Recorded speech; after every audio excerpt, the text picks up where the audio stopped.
حدیث شریف میں آتا ہے نا، انما الاعمال بالخواتیم، اعمال کا دار و مدار خاتمے پر ہے۔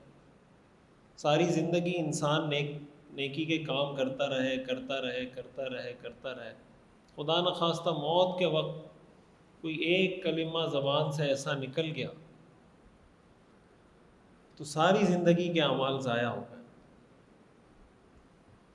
کبھی ایسا ہوتا ہے کہ ایک انسان زندگی گناہوں میں گزار رہا ہوتا ہے، لیکن اللہ کو اس کی کوئی ایسی ادا پسند آ جاتی کہ جاتے جاتے اللہ کوئی ایسا کام کروا دیتے ہیں، ایسا کوئی کلمہ زبان سے نکال دیتے ہیں کہ وہ جاتے جاتے اپنی مغفرت کروا دیتا ہے۔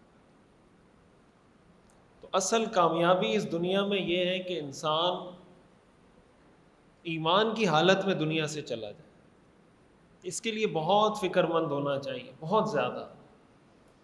قرآن کریم میں آتا ہے نا، حضرت یعقوب علیہ السلام نے اپنے بیٹوں کو جو نصیحت کی تھی، ان میں سے ایک نصیحت یہ کی تھی، لا تموتن الا وانتم مسلمون، کہ تمہیں موت نہ آئے مگر اس حال میں کہ تم مسلمان۔ اب علماء نے لکھا ہے نا کہ موت تو انسان کے اختیار میں نہیں ہے،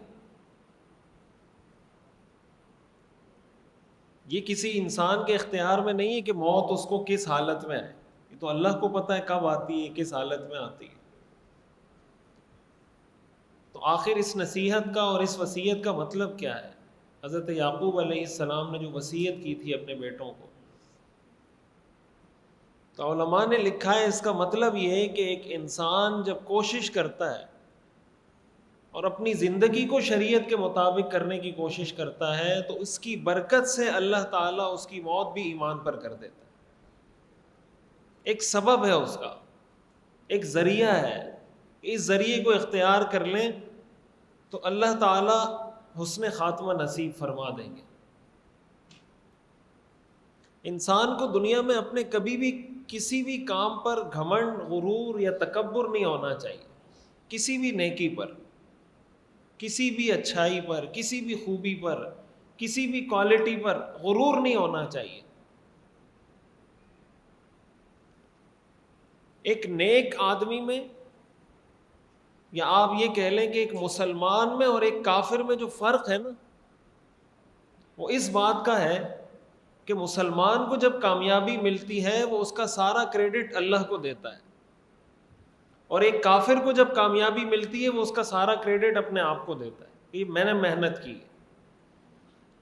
قارون کے بارے میں قرآن کریم میں آتا ہے نا کہ قارون سے جب کوئی پوچھتا تھا کہ بھئی اتنے خزانے تمہیں اللہ نے دیے ہیں تو بھائی اللہ کی توحید کا اقرار کر لو، تو وہ آگے سے کہتا تھا انما اوتیتہ علی علم عندی، مجھے یہ اپنے علم کی وجہ سے ملا ہے، مجھے یہ سارے خزانے اپنے علم کی وجہ سے ملے ہیں، مجھے اللہ نے نہیں دیے۔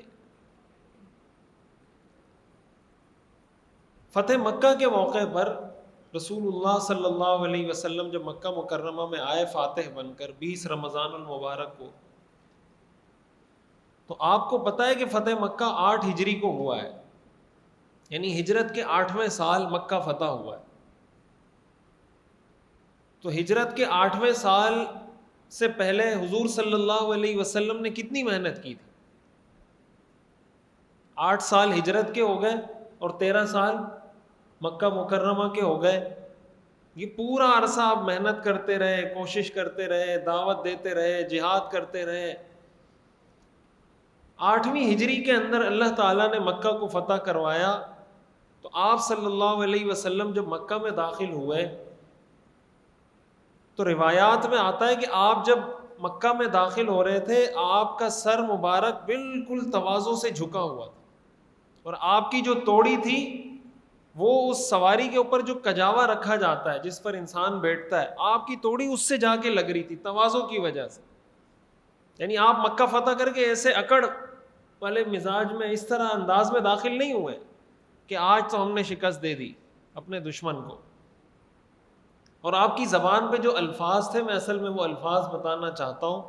آپ کی زبان پہ یہ الفاظ تھے، الحمد للہ وحدہ نصر عبدہ وہزم الاحزاب وحدہ، تمام تعریفیں اس اللہ کے لیے ہیں جو وحدہ لا شریک ہے، اس اکیلی ذات نے اپنے بندے کی مدد کی. وہ اکیلی ذات ہے جس نے دشمنوں کو شکست دی. وہ اکیلی ذات ہے جس نے اپنے لشکروں کو فتح یاب کیا. یہ آپ کے الفاظ تھے. آپ یہ نہیں کہہ رہے تھے کہ آج ہم نے فتح حاصل کر لی, آج ہم نے دشمن کو شکست دے دی. سارا کریڈٹ کس کو دیا جا رہا تھا؟ اللہ کو, کہ اللہ نے دشمن کو شکست دی, اللہ نے ہمیں فتح دی, اللہ نے ہماری مدد کی. یہ ایک مسلمان کی شان ہوتی ہے کہ ہر خوبی کو, قرآن کریم میں آتا ہے نا, جو جنات سورۃ الجن ہے اس کے اندر ایک آیت ہے, لا ندری اشر ارید بمن فی الارض ام اراد بہم ربہم رشدا. کہ جنات نے جب ان کو پتہ چلا نا, وہ جنات کا ایک سلسلہ تھا, آسمانوں کی طرف جاتے تھے, خبریں لے کر آتے تھے. جب رسول اللہ صلی اللہ علیہ وسلم کی بعثت ہوئی, وہ سلسلہ روک دیا گیا, جنات پھر جا نہیں سکتے تھے. تو وہ تلاش میں تھے کہ پتہ کریں کہ ہوا کیا ہے دنیا میں, ایسا کیا واقعہ ہوا ہے کہ ہمارے جانے پہ پابندی لگ گئی.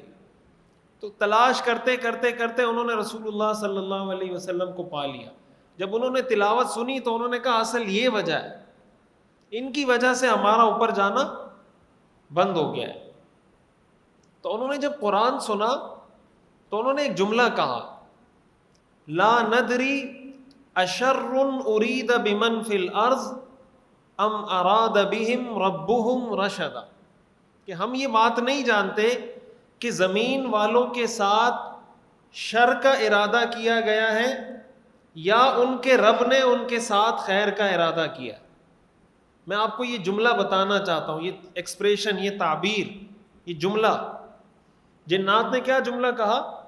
لا ندری, ہم نہیں جانتے, اشر ارید بمن فی الارض, کہ زمین والوں کے ساتھ شر کا ارادہ کیا گیا ہے یا ان کے رب نے ان کے ساتھ خیر کا ارادہ کیا. یہ بات سمجھ میں آ رہی ہے؟ مسلمان کا عقیدہ یہ ہے, ایک مسلم کا عقیدہ یہ ہوتا ہے کہ خالق, خیر کا خالق بھی اللہ ہے اور شر کا خالق بھی اللہ ہے.